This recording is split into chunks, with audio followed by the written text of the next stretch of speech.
G'day you guys. Atley here, we're in the shed. We haven't made videos for a while, and before I get started on anything, this is going to be a long video. It's going to be quite negative and depressing, and there's a lot of traumatic things I'm going to be bringing up. So switch off, go watch something happy if you don't want to hear that. I understand. I don't like being around negative stuff anymore, but I need to make this video for myself. So it's not happy, it's not good. Bugger off and watch something happy and good if you want to do that, that's cool. No dramas. But for everyone else that wants to hear negative stuff, I guess, the video is called Why I Drink. Okay? And I thought it was important to make this because my drinking has gotten out of hand again, which it does happen. Sort of comes and goes, and can sort of be sensible for a long time, and then it just creeps away from you, and you end up, losing all your things and running around the park naked. So that I did that twice in the last week. Not losing the wallet, naked park thing. So there's a video of that somewhere on here. But anyway, why I drink, right? And I think we're going to go straight in the deep end, you guys.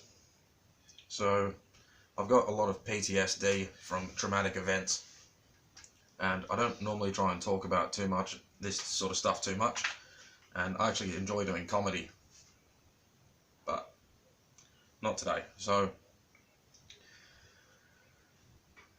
well, I've had a lot of different PTSD things, but I used to work in a hospital, and it was my job to dress the dead bodies, right, and move them around and take them from the ward to the freezers, the morgue freezer things on a slide, and did that, and I didn't really think it was damaging me that much. It was I got a bit of anxiety the first time I did it. If this dog keeps barking. Red dog, enough! Enough, just sit down somewhere. I got a bit of anxiety when I was doing it for the first time. I was like, ooh, but sort of got used to it. You never really get used to that sort of thing. And the show's not for kids, you guys. Another part of that job involved taking dead babies from the maternity ward out of a freezer that were in buckets and taking them to the morgue and putting them in little wooden boxes. And I'd have to take them, this was up in the top of Australia, you guys, pretty remote sort of thing, and they'd have to be put in a little box with a sticker on there to come back down to Perth for like an autopsy thing or whatever it was, right? So I had to do that. The dead babies in the buckets, I have nightmares about that. That's very hard to get over, right? So it's another thing seeing a dead body if it's an old person maybe, or but there was a lot of suicides up there when I was up there, a lot of hangings, a lot of kids hanging themselves. It wasn't nice, and I had to do the viewings as well. So me and the nurse would dress the bodies, and then the families would come to view them. Right, we move them from the freezer room into a middle room, and then there's an outdoor room, and the families come. Obviously they're very upset because a loved one's passed away. I was expected to stand there like in the corner of the room like this. I don't know why. I'm not security, it's not my family members. I don't know why I had to do that. It was very uncomfortable, and often the families would come and fight, and I'd be standing there and it's like, it's not my business, pal. I'm sorry about your loss, but, don't get angry at me. And, quite often they would get angry at me and say, why are you here? And I actually stopped doing that, and I told the nurse manager, I said, I'm just going to go out and have cigarettes when they're doing the viewing, and if shit kicks off, it kicks off, high security. It's not my fucking business to be there. Anyway, so I did the hospital gig.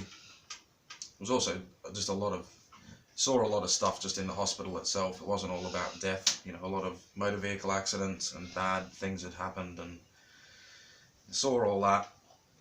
I thought I was dealing with it, and that was about 10 years ago, you guys. And obviously, you know, PTSD will follow you wherever you go, so there was that. It wasn't very good.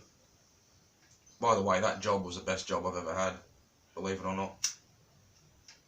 It wasn't all just dead bodies and all that.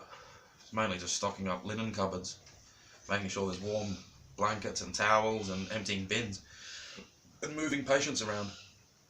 That was it. It was a very good job, and I made a lot of good friends there, but obviously done a bit of damage in the old head, right? So I came back.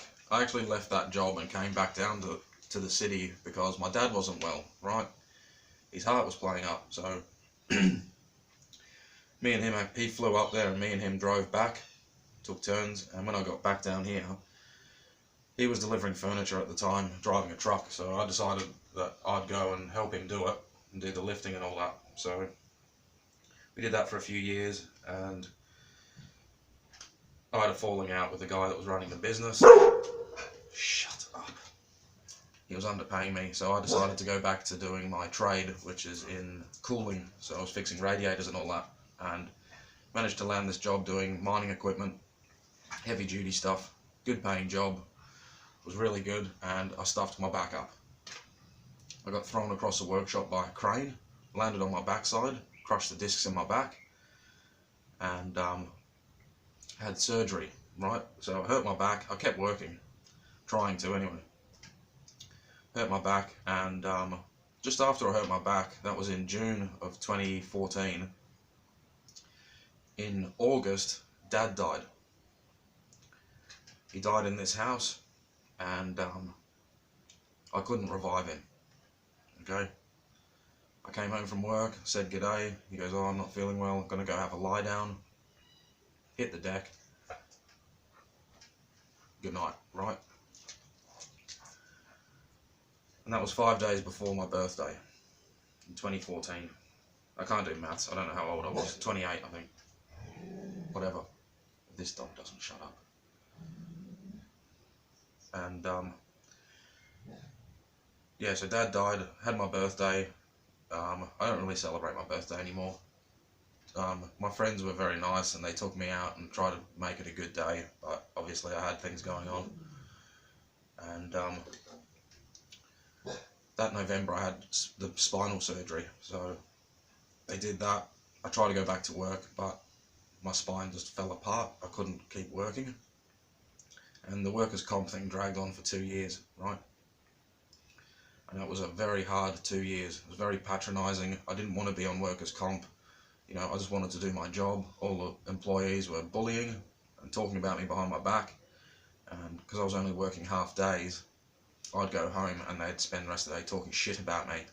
And I had some boys there that were good with me and they told me what was happening. And it was a very hard time, right? And my drinking got worse then.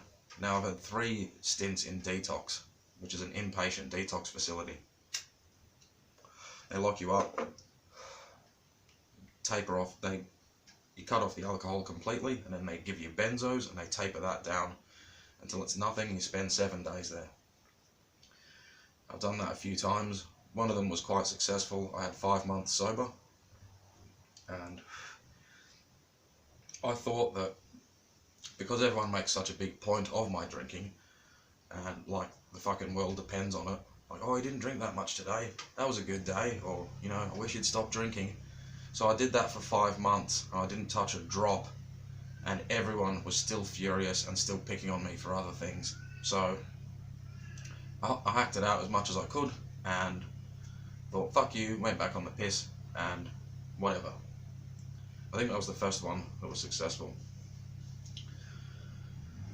So, the thing is, when you've got people that pick on you all the time, and make little snide remarks, and just, you know,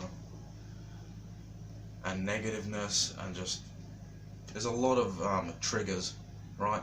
And people can say, oh, you know, just stop drinking. Well, I am getting help at the moment, and thanks to anyone that is thinking that, and if I need help, I've got some help on my side. I'm trying to track down medicinal cannabis, actually, because I'm in a lot of pain every day, and I've been prescribed morphine tablets, Palexia, Lyrica, Tramadol, Endone. I've had all of them, and they're not good. I think they're dangerous, and my doctor won't prescribe medicinal cannabis, so I've had to. This counsellor lady that's dealing with the alcohol has actually helped me find the avenues to go about to get this stuff. It's not easy, but alcohol's not an answer, you guys, and it's more of a band-aid, you know. But people carrying on about you drinking all the time doesn't make it easy to sort your things out, you know. And we've sort of got a history of drinking in the family. My background's Irish family, so everyone knows the stereotypes there, you know.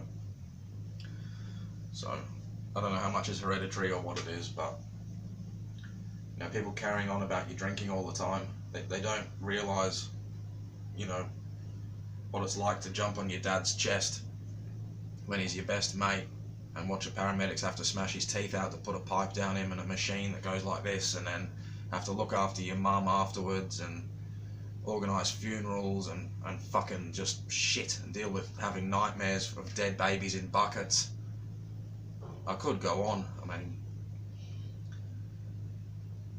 if someone's drinking, maybe just have a little think, or ask them, you know, if there's anything else they want to talk about, because there's probably something underlying there. It's probably not just like, oh, I love the taste of beer, let's drink 12 of them and kick a wing mirror off and go to jail. Because I did that too. Hit it too hard. I try and just stick to beer, but after a few beers sometimes I'll be silly and buy a bottle of organic red wine. And last time I did that, I kicked a wing mirror off my own car. Mum rang the police. I ended up in the paddy wagon down in East Perth, had to sleep it off, and I walked home in the rain at 5 AM in the morning. And they told me not to. I had a move on notice from my own house. I had to sleep in a dorm with all of these other people, you know, on drugs, homeless people. It was pretty loose. And I had a move on notice from my own house. So I walked home the next day, had to wait for the move on notice to clear, and it cost me $100 odd for a mirror. I had to fix that and pull the door apart. You know, Mum was upset. It didn't achieve anything, and it just cost me a bunch of money and made everyone very upset. It made me look silly. And losing things, like I lose my wallet all the time, partially because I'm just up to the top with just bullshit. This house I've lived in my whole life, the government's kicking us out. We've probably got a month to get out of here. I've been here for 33 years. Dad died in this house. So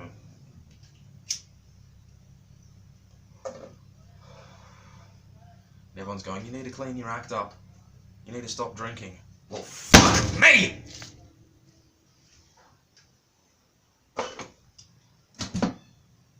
That far away from going off my top. Yes. And this is what happens, you guys. This is what happens when you're pushed and pushed and pushed. I've been on Centrelink for 3 years. I resigned in April of 2016. Well, 4 years now. It's 2020, right?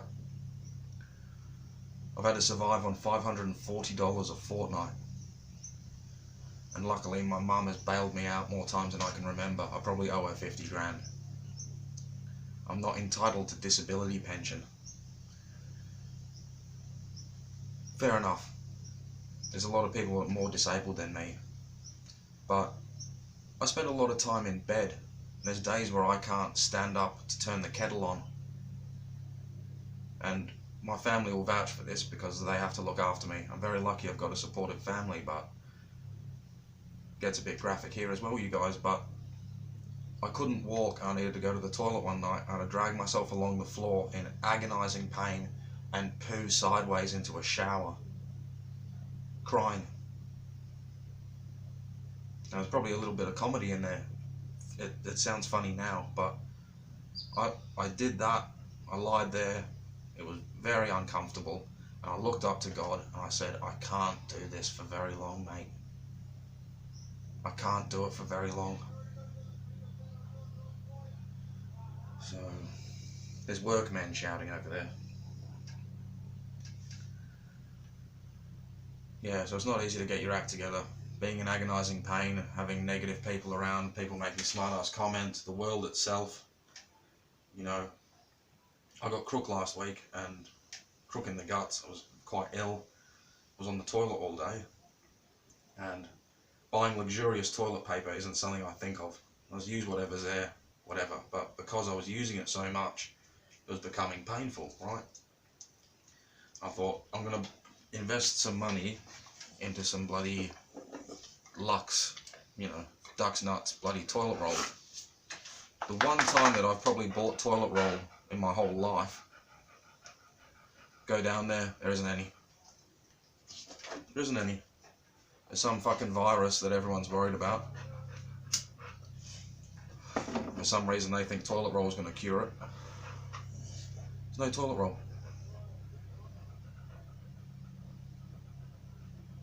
And everyone banging on about this fucking virus.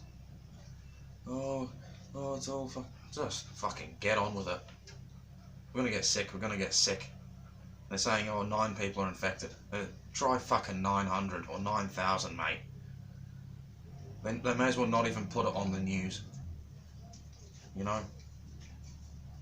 In a way, I'm not glad that it's happened. Anyone that's sick with it, I'm sorry that that's happened to you, but it's made people think.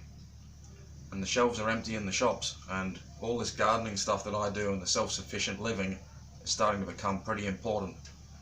So I may actually get a job eventually out of this. But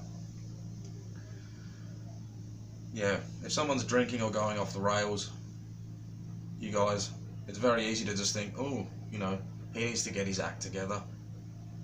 Maybe just think about what might be going on for them, or what past traumas they've had. You know, they obviously need some help, don't they? They need some help. I'm sorry for getting negative and talking about all them things, you guys. I had to make this video. I had to make it because everyone just keeps saying, get your act together, you need to get your act together, you need to stop drinking. Everyone's like, why is he drinking, how much is he drinking? I sit out the back and drink with this guy here. Come and show your face, buddy. Hey. Me and him sit out the back and we eat sausages. And we listen to Sheryl Crow crying. We don't listen to her crying. She's not crying. Love a bit of Sheryl Crow. But, you know, we mind our own business. We stay out of people's way. You know, I don't know how far you can stay out of people's way before they stop getting onto you for drinking. It's my money. And the Centrelink people, oh, the Centrelink money's not there for drinking. Well, what's it fucking there for, mate? I'm not getting much help with anything else. I can't get the medicine that I need, so I self-medicate with these fucking things, pal. Ain't I? And I'm pissed off. And we're very lucky to have Centrelink. And if anyone from Centrelink's watching, thank you for giving me something, right? It's not much, it's not enough to live on, but I'd be stuffed otherwise, right? In another country, they don't even have Centrelink. Self-medicating with this isn't a great option. And the medical cannabis, I can get cannabis, right? I've got fucking hand tattoos, right? I can get whatever I want. The stuff on the street makes you high and dizzy and stoned, right? It ruins your day, really. I find, anyway. I don't want to be fucking stoned. I just want to be... I don't even want to be pain-free. I just want there to be the pain manageable so I can do stuff. Because, you know, anyone that's been in a lot of pain, if you've had an injury or, you know, a joint or something, or hurt your knee or a tendon or ligament, and you've had to spend 4 or 6 weeks recovering, or a couple of months or longer, you know what I'm talking about. Being stuck in the house is demoralising. you know, and especially if you're an independent person or a bloke, you know, it's not easy to have to get, you know, other people to do everything for you. And I've got to move house now this month, and you know, that's not going to be easy to do. I've just set up a farm out here. I've got a 4,000 litre yabby pond, there's about 50 yabbies in there. I've got quails, I've got fucking garden beds, there's got a lot of stuff to move, but it's a fresh start. I was upset about it at the start, but the new house I'm going to turn into another farm, a bigger one, a better one, that's easily accessible and that has reticulation and looks after itself and all that sort of thing. And I want to get it to the stage where we can grow an abundance of food. I'm going to buy a deep chest freezer so we can store stuff and have an abundance of fresh food, have a nice outdoor area. I've got a rotisserie that I built out of a beer keg, so I can cook up some meat, and have a big outdoor setting and tables and chairs, and get people to come round and do a tour of the garden, show them how to grow veg, show them how to look after worms, show them yabbies, and have a sit down dinner, and hopefully charge them a bit of money if they've got money. If they don't, they can probably still come. Get them to do some work in the garden for it. I just want to change everything because what I've been doing isn't working, you know. And anyone with PTSD or depression and anxiety, there's two things that I can recommend, and that's gardening. I recommend food gardening because, you know, flowers are pretty and trees are all beautiful, it's all really nice, but if you're on the low income or you're worried about chemicals in food and you want to grow organic food, you can still get beautiful vegetable plants and you get food out of it. So I recommend food gardening, growing vegetables or fruit or whatever you want, or a combination, and getting into comedy. Getting into some comedy, whether it's doing stand-up comedy or watching comedy or writing comedy, or, you know, just learn some jokes. And if you look at the countries where people are really in the shit, they laugh about things. It's important to learn how to tell jokes about stuff, no matter how bad things are. You see some people, they'll crack jokes at a funeral, and yeah, that's not disrespectful. And the paramedics, when they came and took Dad away, they were all joking and laughing in the room where he was, and he was lying on the floor, and I'm thinking, what are you doing, you know, do something. But they knew as well as I did that he was gone, and them doing that, I've now realised, was them getting through it. Because the paramedics are just human, you guys, you know, things affect them as well. There's a lot of suicides of paramedics, because they can't deal with it. You need to learn to laugh in the face of tragedy. Very important. And if you want to laugh, come to one of my comedy shows. Go to any comedy show. There's plenty of them now. There never used to be many. It used to be one night a week, and there was like 1 or 2 or 3 places doing it. Now it's pretty much every night of the week, and in Perth at least, you know, there's over 20 bloody comedy rooms now. Fremantle, Bassendean, the city. There's a few in the city. They've got one at a car wash, Brisbane Hotel. Lots, you guys. There's lots of them. And you need to laugh. You need to laugh. Any jokes as well. Any jokes. One joke I want to try out is about a seaweed diet. You know seaweed? Yeah, I'm on a seaweed diet. So I see weed and then I smoke it and then I eat whatever the fuck I like. Hey. Nah. Thanks for sticking around, you guys. Again, apologies for the negativity in the video. I just felt it was really important to do this. I'm just going to pause it. I'm going to go and get some tobacco and I'll be back and we'll just wrap this up, you guys. Ta. Alright, got a cigarette, I'm back. Yeah, so there is hope, you guys. There is light at the end of the tunnel, even if it seems very dark. And when I had a lot of bad stuff happen, however long ago it was, 5 or 6 years ago, you know, it was really bad. I was driving to work when I was on the workers' comp thing after the surgery, and I'd lose feeling in my hands, and I'd have to go straight past work to the hospital. and they said it was a combination of anxiety and alcohol withdrawals, right? And that car that I had, it was a Holden Club Sport, and I spent a lot of money on the engine, and it was very powerful. Ran a 12-second quarter mile, had 300 odd horsepower in the back, at the back wheels, and I took it down the highway at about 200 k's. Probably shouldn't be admitting this, but I was going to smash it into a concrete bridge there, and I did end up crashing that car eventually anyway.